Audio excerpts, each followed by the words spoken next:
Mas Yogi, coba mungkin bisa ceritakan awal mula Mas Yogi ini kenal judul, dampak-dampaknya yang dialamin apa aja nih? Ya pertama-tama ya kan setiap istirahat kerja tuh kan selalu bareng-bareng. Ada yang teman yang main yang judi, yang ludo, yang slot. Nah saya tuh gitu-gitu nggak tertarik. Nah karena saya emang pecinta bola dari dulu, jadi ada nawarin pakai yang saya coba pakai. Nah karena tertarik kan saya istilahnya kan gila bola tuh, fanatik bola. Jadi saya coba, ternyata ya paling nggak ada yang menang sama sekali dari dulu sampai sekarang. Cuman karena fanatik bola jadi termotivasi, ya udah pasang ya akhirnya rungkat semua dah, habis semuanya. Udah mulai merasa kecanduan atau gimana? Belum, pertama-tamanya belum. Ini apa sih main begini ngabisin duit aja. Hmm. Sebulan 2 bulan mah enggak, tapi selama pas 3 bulan yang Piala Dunia 2000 berapa tuh? Pokoknya pas Piala Dunia dah. Hmm. Nah, di situ tuh makin gila. Banyak teman-temannya pada main atau gimana? Sampai membuat kamu ini apa ya, terpancing terus buat main atau gimana? Iya, ada. Jadi banyak yang staffnya banyak, terus yang tenan-tenan juga ya pertama-tama ngajakin taruhan biasa. Jadi kayak sama temen gitu. Belum. Jadi misalnya Brazil lawan Inggris, menang mana megang mana begitu pertama-tama mah. Tapi kan lama-kelamaan duitnya kecil, nggak dapat seberapa. Nah dari itu ada tawaran temen, itu saya coba, kan bisa masang 100.000 dibayar langsung menang, kalau lu menang bayar 400 begitu. Dari situ gulung terus, main Iya, terus. terus. Oke, itu posisi waktu itu berarti belum nikah ya? Belum. Nikah Oke. saya itu baru kan 2024 bulan Februari ya. Oke. Selama sebelum nikah ini hal-hal apa aja yang pernah lu alami? Mungkin lu sering pakai duit gaji lu nyemplung ke sana, atau lu bohongin orang tua atau gimana? Ya kalau gaji mah hampir setiap bulan saya habis, saya buat pakai, sampai minjem temen, minjem sana sini buat nutupin.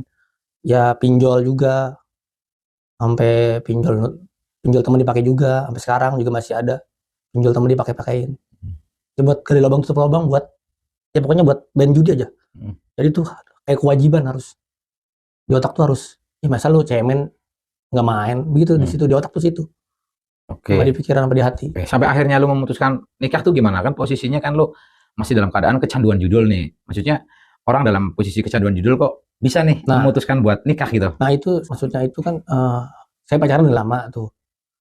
Sebenarnya saya menunda buat tahun ini 2025, cuman mantan istri tuh ngajakin buru-buru kalau nggak nikah bulan Februari putus. Nah saya begitu, masih dulu mah ada tabungan, karena dulu tabungan mas yang beda, tabungan beda, yang buat main judi beda. Tabungan ada cuman 20, itu masih ditambahin sama orang tua juga, tetap aja nggak mikir. Masih nanya, mama ada tabungan nggak? Tabungan buat apa emang? Buat nikah. Emang mau serius? Iya. Ada berapa emang kamu? Cuma ada 20. Sedangkan mantan istri minta 30 berapa. Terus kan buat resepsi, buat apa-apa kan kurang. Nah itu orang tua semua. Gampangin banget saya juga. Oke, nah elunya sendiri nggak ada kekhawatiran gimana nanti rumah tangga gua kalau gua nikah gitu loh, dalam posisi lu kecanduan gitu loh? Sebenarnya ada, cuman gimana ya, khawatir pasti istri paling minta gimana cara utang saya, sedangkan itu utang saya banyak. Saya juga mikir gitu juga pertama-tama. Tapi ya udahlah, jalanin aja. Pas itu saya masih berhenti tuh di situ pas nikah. Nah ternyata pas nikah emang diujinya beda lagi. Ya istri yang saya pas nikah itu udah berhenti. Ya berhenti selama pas nikah itu berhenti. Pas dia minta talak, cerai, nah saya stres, balik lagi ke judi lagi, nyemplung lagi. Berapa lama nih pernikahan lu? Nah nyampe 3 bulan. Jadi itu dia cuman kayaknya apa ya, kayak buat main-main sama dia. Jadi setiap kita berantem cuma masalah sepele, yang misalnya ibu masak, nah saya makan masakan ibu, dia marah. Jadi harus masakan dia yang saya makan. Itu tinggal satu rumah? Satu rumah. Di rumah lu? Iya, bukan rumah saya, rumah ibu. Iya, di rumah ibu gitu. Oke. Terus ibu kalau setiap pagi kan selalu bikinin teh hangat. Nah, di situ marah. Kan udah punya istri, kenapa harus ibu? Lah sedangkan ibu kan bikinin dia juga. Ini teh buat kamu sama buat anak. Gua kan dibikinin 4 dah istilahnya. Enggak 1 doang, enggak buat saya doang. Gitu aja marah. Marah dia, enggak ngomong sama ibu. Ngomongnya di kamar. Kan begitu aja kan sepele, digede-gedein. Katanya terlalu ikut campur rumah tangga orang lah. Akhirnya singkat cerita pisah. Berarti ini secara udah ke pengadilan? Belum. Tapi secara agama sudah lu talak berarti? Iya. Oke, singkat cerita lu sekarang berarti udah bercerai. Iya. Oke. Nah, tetap lanjut lu bermain judulnya? Masih, malah makin parah.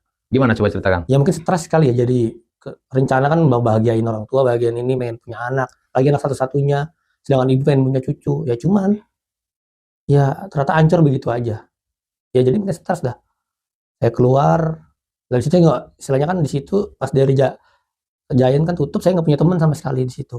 Saya mau kerja tetap kerja, cuman kan pikiran saya tuh harus punya banyak duit nih. Kalau misalnya ini itu kan dia ninggalin gara-gara uang istri saya, jadi saya harus punya uang banyak. Saya main judi, ternyata malah hancur, makin hancur, malah tanah orang tua habis. Tanahnya tanah dijualin buat itu tutupin utang lu. Iya. Oke, waktu lu ngomong tanahnya mau dijual atau gimana tuh? Maksudnya sampai tanah dijual ini gimana? Mungkin saya pasti kerja itu ada diisi pinjol mungkin. Bukan mungkin saya emang ke rumah PA saya. Nah, kasih ke ibu. Suratan, pertama-tama surat, ini surat apa ya? Nah, saya tanya, ini surat dari mana? Kata ibu kan. Pas saya baca, wah dari pinjol nih. Nah, terus, emang utang lu berapa? Sampai itu diisi ke rumah. Ada sekitar 70-80 dah. Nah, kan tanah itu laku. Gak tahu deh ibu yang tahu kan berapa. Pokoknya dibayar tuh, saya bayar. Nah, udah gak ada utang lagi kan? Udah gak ada. Tapi saya bohong, di saat itu masih ada saya juga. Saya bohongin ibu lagi. Sampai sekarang juga saya bohongin ibu juga. Sampai sekarang. Kata ibu udah gak ada utang lagi kan? Udah saya bayar, udah lunasin.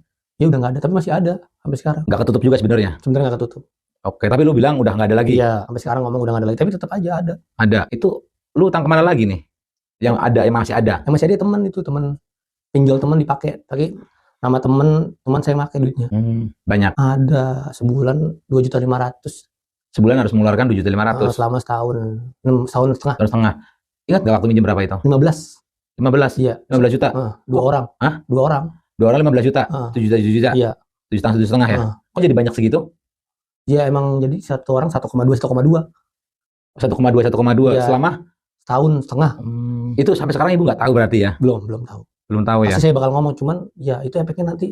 Saya takut itu yang jantungnya itu kan kemarin pas udah nutupin itu dia sakit jantung. Ibunya sakit jantung. Iya, gara-gara itu.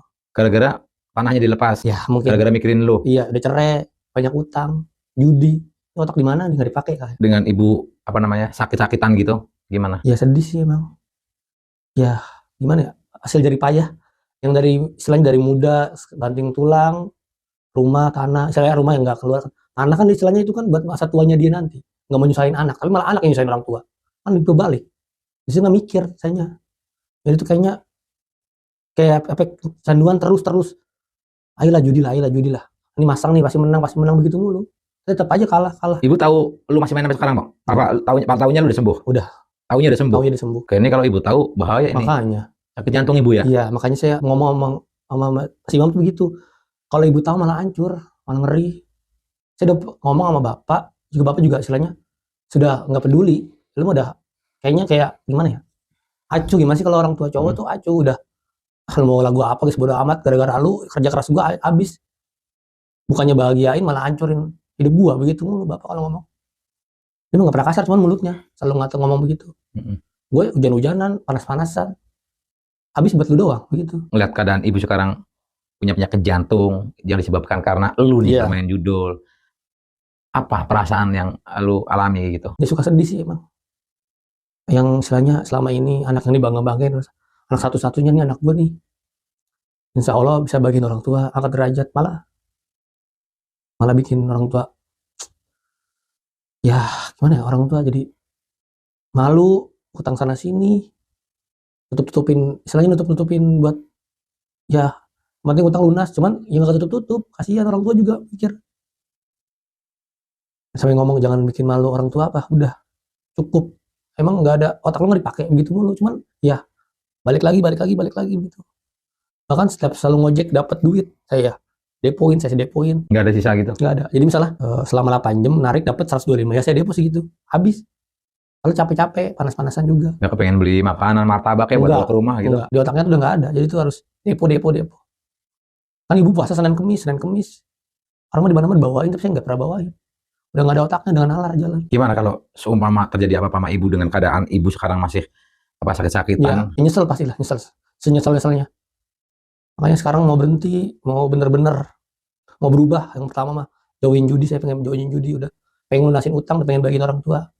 Dulu ibu punya emas, kalung, cincin, sekarang udah nggak ada sama sekali, gelang, habis dijualin Buat nyaur utang lo? Iya. Saya saksi sendiri yang ngomong nih, gue demi lu. Ya sakit sih, cuman gimana? Perasaannya tuh gimana? Lu nggak bisa berhentinya, sakaunya tuh gimana? Coba lu ceritakan yang lu alami gitu. Ya jadi gimana ya? Setiap malam nih, kan setiap malam tuh bola pasti, misalnya bola malam jam 1 tuh bagus-bagus bola kan. ada yang liga apa, liga Inggris, liga jadi tuh kayaknya tim kebanggaan dipasang kayak begitu gitu Liga Indonesia. Tapi tetap aja kalah, tapi tetap aja nggak mau berhenti. Ayolah, mainlah. Bisa hari ini pasti menang. Bisa kebayar utang lu, tapi tetap aja utang nggak kebayar malah minus, malah makin utang makin banyak. Basicnya lu seneng bola? Iya, emang tadinya main bola juga sering, main bola, main futsal gitu-gitu. Senengan ya? Seneng, iya.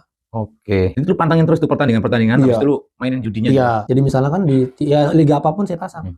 Nah, di Liga Indonesia kadang-kadang saya pasang, ya begitu. Kalau lu nggak masang itu emang kenapa? Nggak tahu, jadi kayaknya di hati tuh, pokoknya pikiran sama hati tuh, itu kan bola, masa lu nggak pasang sih, begitu kayaknya di hati. Ayolah masang lah, minjem siapa kayak, masa nggak ada begitu. Terus kedepannya nih dengan posisi lu masih main, ibu sakit-sakitan gimana kalau lu nggak cepet-cepet berhenti? Ya, makanya itu yang saya pikirin itu, takutnya ibu yang nggak ada, namanya umur kan gak ada yang tahu. Udah gitu kan sakit-sakitan gara-gara saya. Yang namanya saya nggak pengen ya ibu, kalau bisa dijual mah nih organ mendingan dijual lah buat bayar utang. Daripada nyusahin mulu, kasihan orang tua. Tapi saya nggak mikir. Nih, misalnya ngomong udah selesai nih begini, minta maaf, udah sering minta maaf. Cuma diulangin lagi. Nggak tahu tuh otak apa sih yang nggak nalar jalannya. Udah pengen berhenti nih. Kasihan tuh orang tua lu, berhentilah. Tapi tetap aja. Ayolah main lagi begitu terus. Padahal nggak ada yang ngajakin, nggak ada ngajakin. Kan istilahnya sibuk kerja sama sibuk ngojek, ya tetap aja. Udah penting duit buat main gitu. Susah banget kayak gitu. Susah banget, sumpah. Pengen banget kayak orang-orang normal gitu, kayak dulu dah istilahnya nggak main judi. Dulu kan apa aja bisa kebeli istilahnya kan. Sekarang aja HP aja rusak, pecah. Dulu bisa kebeli HP 2, sekarang HP pecah aja dipegangin, disimpan, nggak ada duit buat beli.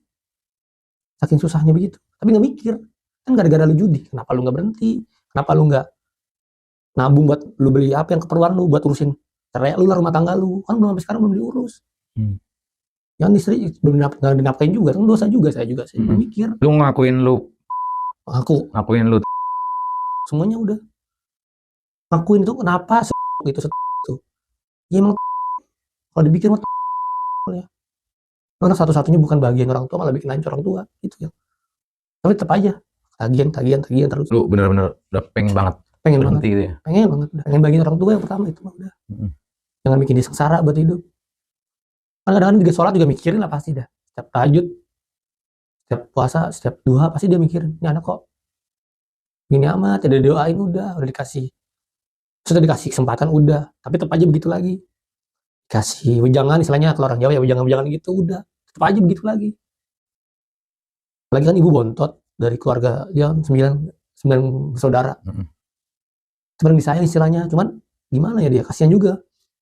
Suka ngomong, emang Yogi main judi, mah, bu, ngomong enggak, dia udah ngomong, udah janji, tapi tetap aja begitu.